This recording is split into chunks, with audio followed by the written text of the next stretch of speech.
Sa football naman, na-secure ng Makati FC ang kanilang pangalawang sunod na Paul Parker Overall Championship sa JSSL Singapore Academy 7 2024. Pinaka-impressive ang girls under-16 teams na nagbigay ng championship para sa Makati FC at Matic nang qualified sa girls under-16 Pro Division. Nakalaban nila ang mga malalakas na teams na Sporting CP ng Portugal at defending champions Valencia CF ng Spain. Ang girls 12 squad naman, successful ang pag-defend ng championship habang nag-top din ang girls 14 team sa kanilang division. Sa boys nanguna ang boys 13 sa unang pagkakataon since 2019 at champion din ang boys 6 and 7 squads.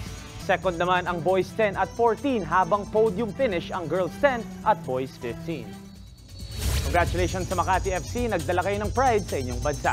At yan ang mga pandi ng sports news today. It's your sports Tito Mike Reyes. Peace and love. What's up mga kapatid, it's your sports Tito Mike Reyes. Huwag magpahuli sa mga umaaksyong bakbakan at harapan sa loob at labas ng bansa. Para sa mga pandi ng sports news, mag-follow at mag-subscribe sa social media pages ng News 5. Peace and love.